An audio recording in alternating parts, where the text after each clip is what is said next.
America से deal के बाद अब चाइना के भी सुर बदले हुए नजर आ रहे हैं। जानेंगे क्या कहा है चाइना के राजदूत ने। तो वहीं दूसरी तरफ एक तरफ अच्छी बातें कर रहे हैं चाइना के राजदूत और दूसरी तरफ भारत पर ताला लगाने की कोशिश कर रहे हैं और भारत ने इसी ताले को तोड़ना शुरू कर दिया है। भारत और अमेरिका के बीच में जो डील हुई है, इस डील से हलचल मचनी शुरू हो चुकी है और पहली हलचल देखने को मिल रही है चाइना की तरफ से। चाइना की तरफ से यह हलचल दिखना ही था, इसलिए क्योंकि रणनीतिक तौर पर भी और आर्थिक तौर पर भी चाइना भारत के लिए बहुत महत्वपूर्ण है। अभी दोनों देशों के बीच में रिश्ते सुधरे जब पीएम मोदी चाइना गए और एक तरीके से एक रीसेट हुआ। अब इस रीसेट के बीच में अगर आप देखेंगे तो भारत और चाइना के बीच में व्यापार बढ़ा है और ये व्यापार करीब 12% तक बढ़ा है। 155 अरब डॉलर का आंकड़ा छू चुका है। ये वृद्धि साल दर साल करीब 12% से अधिक की बढ़ोतरी हो रही है और इस बार तो भारत भी चाइना को निर्यात कर रहा है। 9.7 की वृद्धि हुई है, जो दिखला रहा है कि हाँ, भारत को भी एक नया बाजार मिल रहा है। लेकिन यहाँ पर सबसे बड़ी चीज ये है कि व्यापार घाटा फिर भी चाइना से हमारा कम नहीं हो रहा है। हाल ही में जब कनाडा और चाइना ने डील की थी, तब लुटनिक ने एक बहुत सही बयान दिया था और इन्होंने बयान देते हुए कहा था कि चाइना खुद एक्सपोर्ट करने में इतना माहिर है कि चाइना के अंदर अगर आप एक्सपोर्ट करना चाहते हैं तो बड़ा मुश्किल होगा। ये बात तो बिल्कुल सही है। चाइना लगभग क्या नहीं बनाता है, सब कुछ बनाता है। ऐसे में चाइना खरीदता बहुत कम है, बेचता ही बहुत ज्यादा है। तो चाइना को अगर कहें कि एक बहुत अच्छा बाजार है बेचने के लिए, तो नहीं है। और यही वजह है, बहुत सारे लोग सवाल करते हैं कि चाइना हमारे साथ रीसेट करने को तैयार है, लेकिन भारत फिर भी अमेरिका के साथ इस डील को इतना महत्व क्यों दे रहा है। अभी अगर आप देखेंगे भारत और चाइना के बीच में किस लेवल का सहयोग चलने की बात हो रही है, तो कहा जा रहा है कि भारत का यूपीआई और चाइना का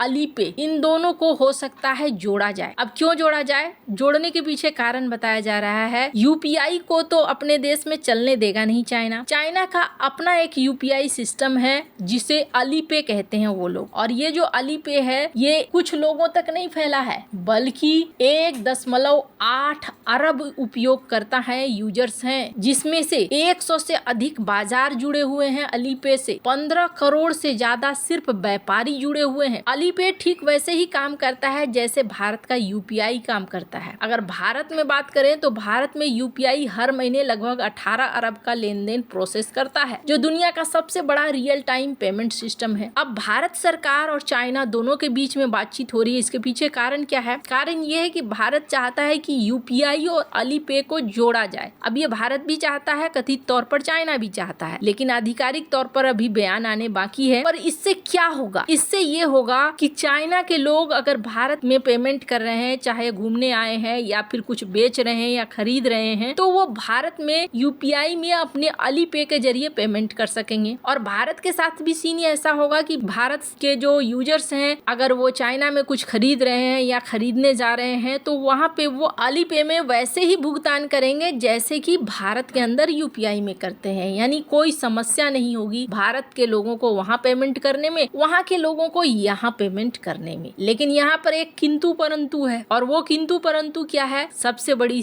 चीज संवेदनशीलता, कि चाइना के टेक्नोलॉजी पर यकीन करना मुश्किल है। भारत ने बहुत सारे एप्लीकेशन पर बैन भी इसी वजह से लगाए थे। ऐसे में ये बातचीत किस हद तक सफल हो पाती है, सुरक्षा को कैसे ध्यान में रखा जा सकता है, देखने वाली बात होगी। लेकिन यहाँ इसकी बात होने का मतलब है कि रिश्तों को सुधारने की कोशिश हो रही है, लेकिन इसका मतलब ये कहीं से भी नहीं है कि भारत अपने सुरक्षा चिंताओं को दूर दराज रखकर फिर आर्थिक समझौते कर रहा है। हमने आपको कल एक खबर दी थी और जिसमें कहा था कि भारत के लिए ना अभी एक बड़ा नाजुक कड़ी है, और वो कड़ी है सिलीगुड़ी कॉरिडोर। और इस रणनीतिक कमजोरी को दूर करने के लिए भारत लगातार कुछ न कुछ कदम उठा रहा है, और इसी मामले में भारत ने अब तो अंडरग्राउंड ट्रेन की भी व्यवस्था करनी शुरू कर दी है, ताकि चाइना की चालाकी इस जगह पर नहीं चले। 3 माइल हाट से रंगापानी तक 40 किलोमीटर का एरिया, जहां पर 20 से 24 मीटर की गहराई पर बिछाया जाएगा। और इसका इस्तेमाल किस चीज के लिए किया जाएगा? मिसाइल, ड्रोन, तोपखाने और प्राकृतिक आपदाओं में सुरक्षित रखने के लिए। एक मालगाड़ी 300 ट्रकों के बराबर माल जाल ढोएगी,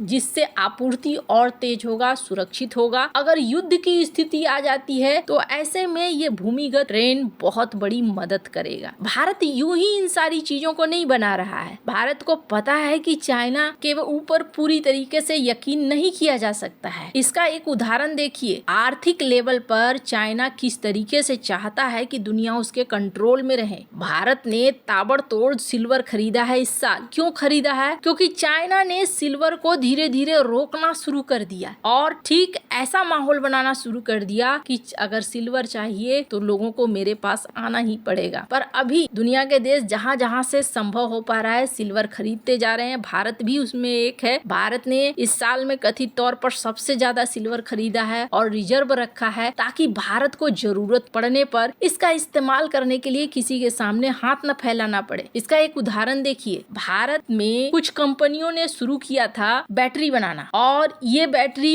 इलेक्ट्रिक व्हीकल के क्षेत्र के लिए भी जरूरी थी। जैसे कि मुकेश अंबानी की रिलायंस इंडस्ट्री, इसने लिथियम आयन सेल का प्रोडक्शन रोक दिया है। क्यों इस प्रोडक्शन योजना को रोक दिया गया? क्योंकि चाइना की company Xiamen lithium energy storage technology ने पार्टनरशिप को तोड़ दिया। ये पार्टनरशिप किया गया था 40 गीगावाट बैटरी फैक्ट्री और सोलर सेक्टर के लिए, ग्रीन एनर्जी के लिए। लेकिन चाइना अब अपने कंपनियों को मना कर रहा है, रेयर अर्थ मटेरियल दे नहीं रहा है। इससे क्या हो रहा है, भारत में जो सोची गई थी कि हम तेजी से आगे निकलेंगे, उसमें एक रुकावट पैदा हो रहा है। तो ऐसा नहीं है कि चाइना आपका बहुत प्यारा मित्र बन सकता है, न तो रणनीतिक तौर पर और न ही आर्थिक तौर पर। लेकिन रिश्ते अच्छे हों तो इससे ज्यादा अच्छी बात कुछ नहीं हो सकती है। यही चीज देखने को भी मिला। अभी इनके राजदूत ने एक स्पीच दी और इस स्पीच में इनके राजदूत ने कहा,